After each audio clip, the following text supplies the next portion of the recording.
because their hair is not like white women. I'm going to show you some proof on it. Also, I need that precept in 1 Timothy where it speaks about how Israelite women wore their hair. I believe it's in 1 Timothy, all right? And I'll answer all of your questions before we get to that. Gracias for the alcohol for the vin, please. Gracias. I'll answer your questions now, all right? Anything. Próximo preguntas.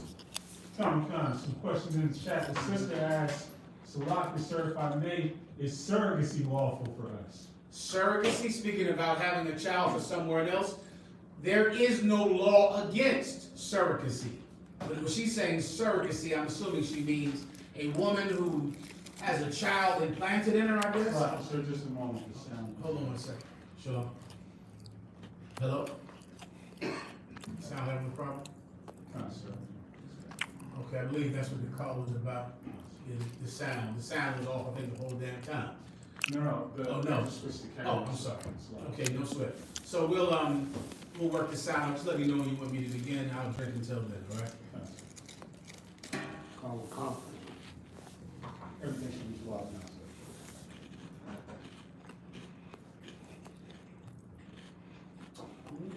Good Scotch headquarters. Give him a hand. Good. Why does it taste better every time? I bet you it's the same Scotch. It tastes better in Harlem. It just tastes better in Harlem. My goodness, so much One West on this Scotch. There's so much One West on this Scotch. I don't know what we do about it. All right. Enjoy. So, I'll give him a hand. I'm going to follow that. I'm going to obey. Go on. Go ahead. What's the first question? I'm good with the sound, right? Concept, the service. No problem. Surrogacy. I'm assuming she means a woman that has a baby for another woman. I mean, that's a rare thing in the Black and Hispanic community. right. Because usually we're having so many babies, we don't know what to do with them.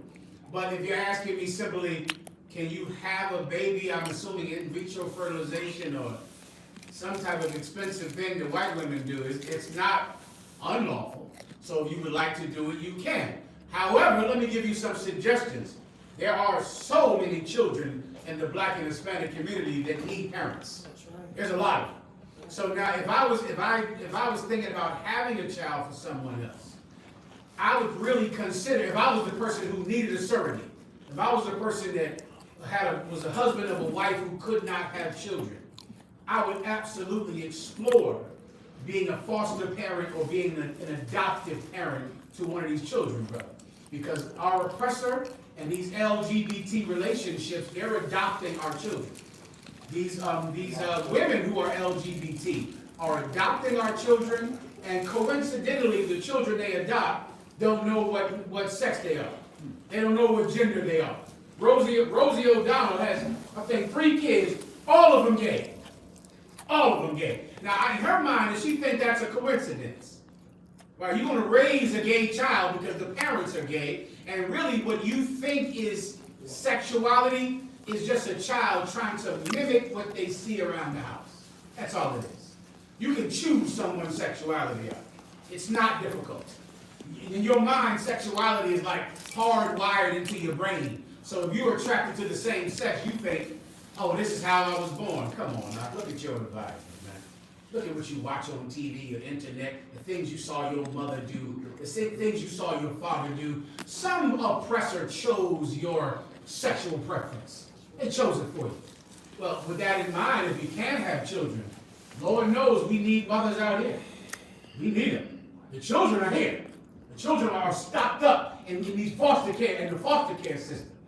The children are sitting there needing parents. So if you need a child, you don't have to go create one in a test tube. They're sitting right there in the foster care system waiting for you to walk through the door and save their lives. So now, if you want to do it, it's lawful, but there is another route. Everyone understands? Come. All right, go ahead.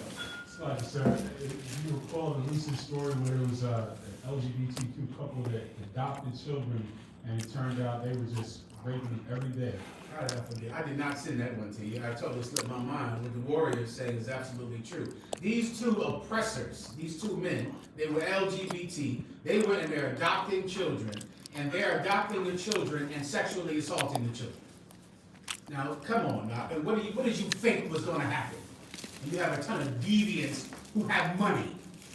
You're a good person and you're kind, but you don't have money. They're a sexual deviant and they have all the money in the world. So they're going to get all the children that they want. So if you actually want a child and you have the means to take care of one, the child is waiting on you. Everybody understand? Please. I found out about that story this week. It was a Christian adoption agency. I'm not surprised. I'm not surprised. Well said.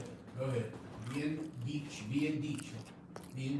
Go ahead. So, Officer Ricard asked, Shalom, sir, where's the land in this verse?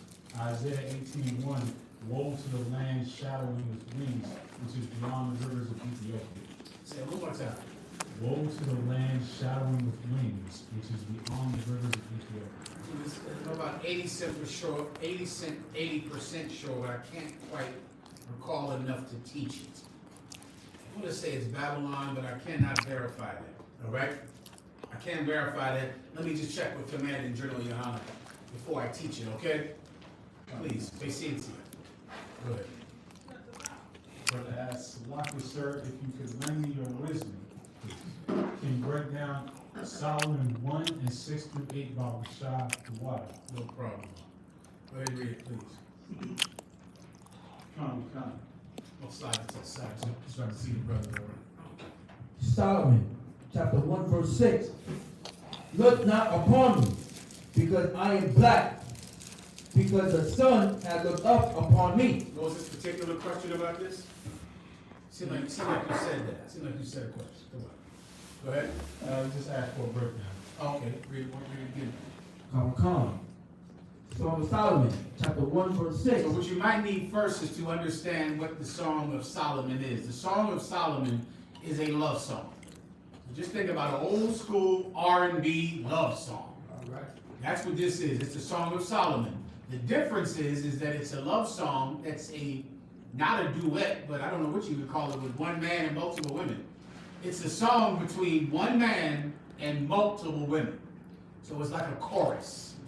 It's one man singing to his wives, and his wives singing back to him. And it's so heavy. There's jealousy in the Song of Solomon. There's one verse where his wives talk about how they're going to be jealous if he goes and gets another woman, which is so heavy if you understand having multiple wives. Because multiple wives will still feel like you're cheating on them if you get another wife. You get my point? They start to become a crew. Right? And then if you go look at another woman, all of them look at you like, what in the hell are you doing getting another woman cheating on us? And it's so interesting to me on how women think. Right? In the Song of Solomon, that's in the Song of Solomon.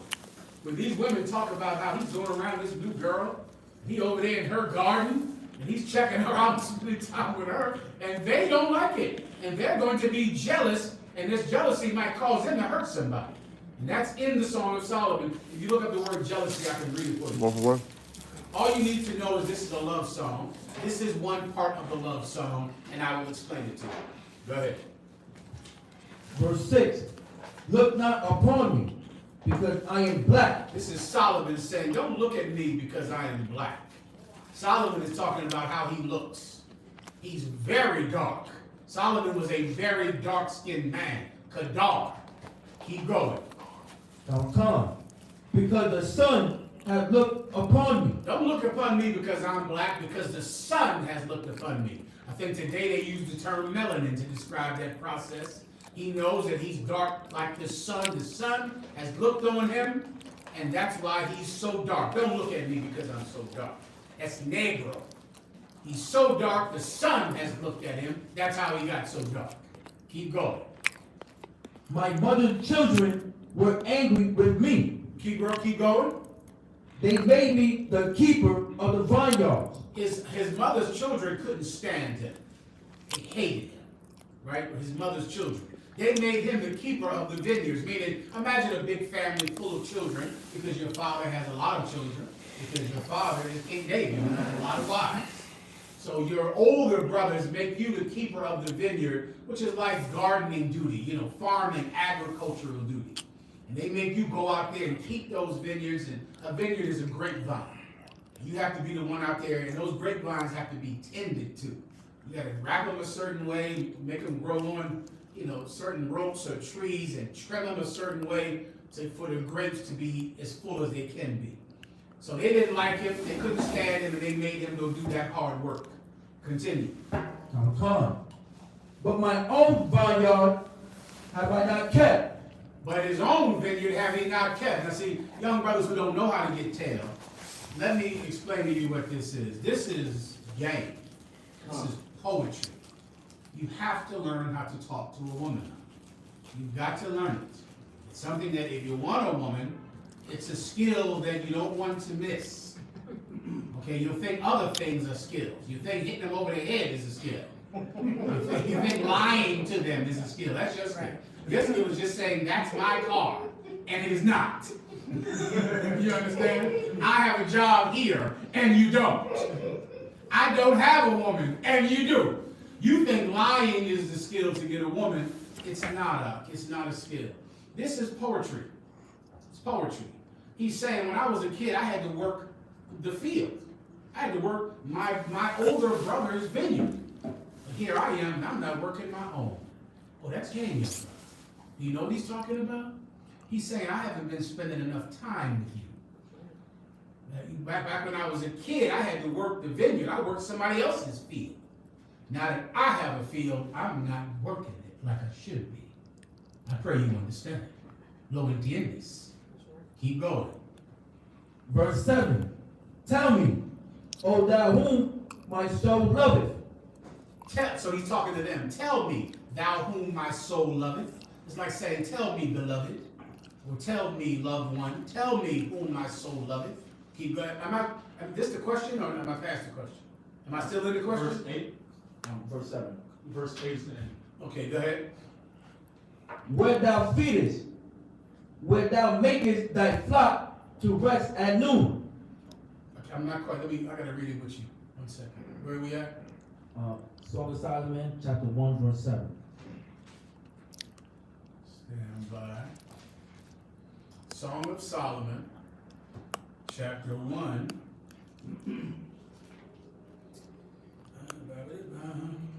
1, verse 7. Read it again, please. Come. Verse 7. Tell me, O thou whom my soul loveth. Try to fix I'm getting text and my sound is still a little off. Just try to straighten me out. Give me a 1W if my sound is good to go, all right? Text it to the brother. 1W if the sound is good. Okay. Go ahead. Come. Where thou feedest, where thou makest thy flock to rest at noon. For why should I be as one that turneth aside by the flocks of thy companion? All right. He's saying, tell me, loved one, where do you rest your flocks at noon? Who understands what he's asking? It's old. It's old poetry. Old, but it's strong game. It's absolutely strong. Please.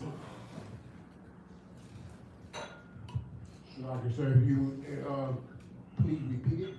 Where do you rest your flocks at noon? So just first see the actual thing. The metaphor is what? She has sheep, and in the noonday, her flocks sleep somewhere. They lay down. They rest. A flock is usually traveling, moving, trying to get more grass. In the heat of the noonday, the flock will lay down and everybody gets a break.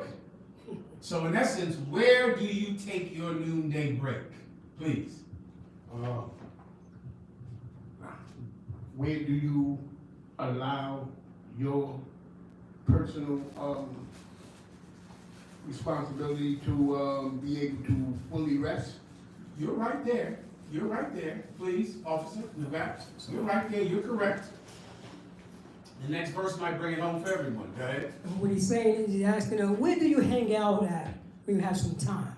So we can have some time together. Because if your flock is resting, right, then we can have some time to spend with each other. All right? Because I need to find out where you're resting when the flock is resting because of this. Read the next verse. Verse 8. If thou know not, No, read it right after in the noonday. come. For why should I be as one that turneth aside by the flocks of thy companions? Well, why should I go and turn aside and go after the flock of your companion when I don't spend enough time with you? This is having more than one wife. This is how it's done properly. Not done in the backwards, negligent way that you would like to do it, but in the right way. If you want to do the right thing, you look at all of them and you'll go, damn, I haven't seen her in a while. When I was young, I had to tend other people's vineyards. Now I have a vineyard that I don't even take care of. Where will you be tomorrow at noon while your sheep are resting? Why should I go to someone else's flock when I don't even see you like I should? This is talking to a woman. Everyone understands. Okay. It's specific, your woman. Many times you could forget to talk to a woman like you're trying to have sex with her after you've already had sex with her. And you should not do that. Solomon did not do that. There's a woman he's already had sex with and already had children with, and he's been with them. But he doesn't forget that they still have to. I don't want to tell you more than you don't. I don't want to tell you what you don't want to hear. Okay. I'll give you this last bit that I got to end this. Imagine a woman having a hole in her soul. Everyone has a hole in their soul. Every man and woman has a hole in their soul. Finding a way to fill that hole up makes you irreplaceable in their life. They cannot do without you anymore because you filled up this hole in their soul. Now, a woman has that hole in her soul. You find out what that hole is, and you fill it. Now, when you're married to her, you have to remember that I'm trying to fill this space in her soul. So I can't stop telling her she's beautiful. I can't stop telling her how much I want to be with her. Because then what do? Create this giant hole that's a need in her soul to be made to feel pretty, to be made to be desired, which is what she wants above all things, to be desired. And there's a white woman on her phone saying that she's thinner, she's healthier, she's richer, her hair is better, her eyes are better, and she is what the ideal woman should look like. And that creates even a bigger hole. So now this is his wife, but he knows I'm not filling up that space in her soul. I worked those fields when they were someone else's fields. I worked it. I'm not going to work my own. No, I'll see you tomorrow. I'll be over there tomorrow. When do you take your break? Why should I go find another field, another flock to tend to, which is what a man naturally does, and Solomon damn sure did it. He just naturally just went and got more women. He didn't buy the end. He didn't care what race they were or anything. He just went and got more and more and more and more women, which is what your flesh will tell you to do, is just to fill up the hole in your heart with quantity of women. That fills up the hole in the man's heart.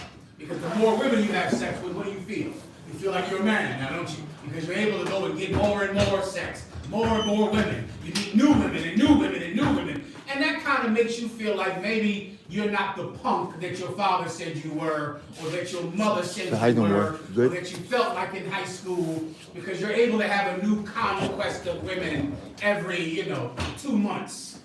And it kind of fills up your hole of feeling emasculated every day. Yeah, I had another video I did not send you about how black men would beat their wives every day in the 70s. I didn't send this to you. And women knew that it was because their husbands had to leave, had to go out to work every day and be belittled by the world. And they were emasculated every day by the world, and they would just come home to beat their wives because it filled the hole in their soul.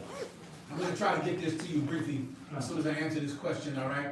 So now that you understand that, let me just finish the verse, all right? Go ahead. Come. Verse 8. If thou know not, O thou fairest among women, go thy way forth by the footsteps of the flock, and feed thy kids beside the shepherd's tent. That's